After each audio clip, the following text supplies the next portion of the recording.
Hello everyone, and War of the Spark pre-release almost here. Continuing with our top 10 list with our top 10 blue cards to play during your sealed pre-release. And coming at number 10, Jaces Triumph. It's basically Divination, 3 mana, draw 2 cards with the clause of if you have a Jace Planeswalker, draw 3.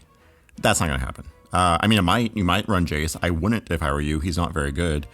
But, still, Divination, I always like that. I'll play that in any sealed format just because sealed's so slow. And then, 3 mana, draw 2 cards, sure, why not? Coming at number 9, another draw spell, Commence the Endgame. What I like about this is instant speed. So, play it on the end of your opponent's turn. Well, I don't like 6 mana, so it's going to be a long time until you play it. But you do get to draw 2 cards and amass X, where X is your hand size. So if you have an empty hand, play this, draw 2 cards, make a 2/2. That's fine, nothing wrong with that, just a little expensive at 6. Where it gets really nice is draw 2 cards, amass 5, make a 5/5. I really like that. I just don't like how much this costs. But, it's a fine card to play late in the game. Gets you 2 cards, makes a creature. Instant speed, nice.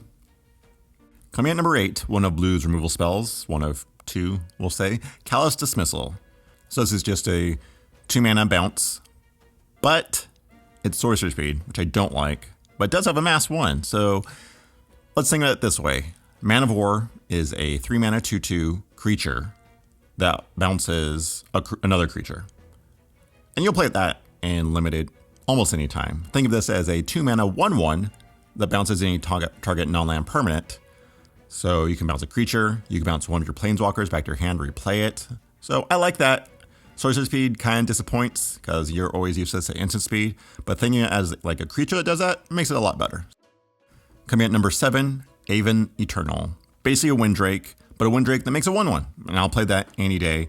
So 3 mana, you get a 2/2 and a 1/1 on the ground. Or you're just, making your zombie army a little bit bigger. That's fine. This is sealed. Blue loves its flyers. They can win games. Play this all day. Coming at number 6, we have Erratic Visionary. So I like this because 2 mana for 1/3. That's a nice little blocker in the early game. And late game, draw a card. Discard a card for 2. A little expensive. We're usually used to just tapping this creature as a Merfolk Looter and doing this ability, paying 2. It's a little pricey early game, but late game, you'll do this at the end of their turn all the time. It's still fine. And yeah, just love it. Number 5, Spark Doubler. So clones, always great. Clones that are only on your side, a little less great, we'll say. You're basically making a copy of your best creature, which maybe isn't the best. But what's nice about this is it can copy planeswalkers and it gives them all a little buff. So your creature that you made that's say it's just a plain old 3/3. Now you're making a 4/4. Okay, sure, I'll take that. And if it's planeswalker, it gets a little extra loyalty counter. That's nice, especially if it's a planeswalker where you can only do minuses and you have just 1 counter on it and it's just sitting there doing nothing. You make a copy of it, gets a little extra bump. I like that. Coming at number 4, blue's other removal, Casmina's Transmutation. So we've seen this before. Usually as an instant speed, and then it's not very good. As an enchantment though, I like that because it stays on the creature forever. So hey, an Eternal God, guess what? Boom, now it's just a 1/1 with no abilities or anything. This can just hit so many things and make them just not threats anymore. What's not good though is, even though in the picture it's doing it to an Eternal, when you do this to an amass army, it actually helps it out. So say there's a mass army, it's a 5/5 because it has 4 counters on it. No, it has 5 counters on it. You put this on the creature, which is technically a 0/0. It now becomes a 1/1 and still has all those counters. So don't play this on any army tokens. Play this on just regular creatures and it'll still be great. Coming at number 3, more flyers, though technically this creature doesn't have flying. Eternal Skylord. So basically you're paying 5 mana for 5 power total. 2 event in the air. I like that. So it's a 3/3 that gives all your zombie tokens flying and it makes its own 2/2. Yeah, that's great. That's awesome. Like, even if you have a zombie token already that's like 3 counters on it, we'll say, this makes it a 5/5 flyer. Holy crap. And you have a 3/3 just to hang back and block. Yeah, that's great. And if you ever have any other mythics that make other zombie tokens, even better. Coming at number 2, Rescue Your Sphinx. That's almost a tongue twister. So we got 4 mana, 3/2 flyer. Sure, I'll play that. Not very exciting. But the fact you can bounce something, a non-land permanent, so Planeswalker you want to replay, maybe something with an ETB, and it just becomes bigger, that's like all upside almost. I mean, a 4/3 flyer in the air is great. There's a few things that can block it, but I mean, that's going to be hitting really hard and killing a lot of things in the air. Yeah, I'll play these all day. I'll play as many of these as I can get. Love this card.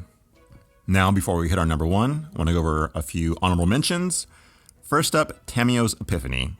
I love the Scry 4 on this. That is some deep diving you're doing, then drawing 2 cards. That's almost like drawing 6 cards. Not quite, though. But that 4 mana sorcery speed, that is so much. Like, if I get this and maybe I'm dead on board, play this, you're getting 2 cards, you're hopefully trying to find an answer, which will help you find, but it's a lot of mana. I like it. I'm sure I'll always play one of these at least, but it seems very expensive and slow. But yeah, I love that Scry 4. Next, you have No Escape. In Sealed, I'll always play a hard counter. I love those. This one, kind of weak, just because it's basically cancel, but not quite because it can only hit creatures and planeswalkers, but still, I think that's going to be very important. And the Sealed, creatures are always important, planeswalkers definitely going to be important, so that's the way just to totally deal with them. And yeah, exiling them, that kind of matters, not really, but the Scry one, that's also a nice little bonus, so if I get these, I'm going to play these. Maybe for draft, not so much, but we'll see how it goes. And last, Fibblethip the Lost. I just want to talk about this one because 2 mana for 1/1, draw a card at rare. That's an underwhelming rare, we'll say. But when you think about it, it's an Erratic Visionary, and you'll play those all day long. They're just nice little blockers. They draw you a card. Yeah, so I mean, I'm always going to play this card just because I love drawing cards. The draw 2 cards, not really going to happen. Maybe once in a while he'll get shuffled back into your library. But basically, just think of this Erratic Visionary, and you'll have about the right power level for it. And coming at number 1, no surprise, let's just say it's a long distance between number 1 and 2 here. God Eternal Kefnet. Holy crap. 4 mana for a 4/5 flyer. Heck yeah, right there, done. I'll play that. Then it has the crazy clause of you may reveal the first card you draw each turn as you draw it. So you get to look at it first. Don't worry about that. Don't just show it to your opponent right away. You get to draw it, then look at it. It's kind of like Miracles almost.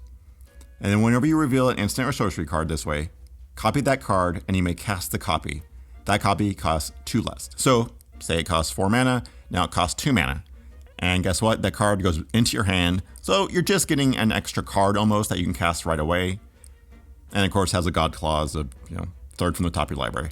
This card is crazy. This card has to be answered or holy crap, it's gonna get out of control.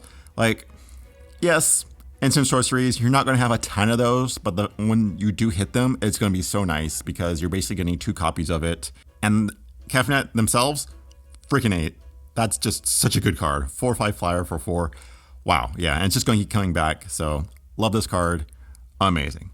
So let me know what you think in the comments. Blue was a little bit harder for me just because I'm not a big blue player, so I'm sure there's things that I'd put that way higher. But, let me know. We'll talk about it there. And stay tuned for the rest of the colors coming up. This program brought to you by viewers like you.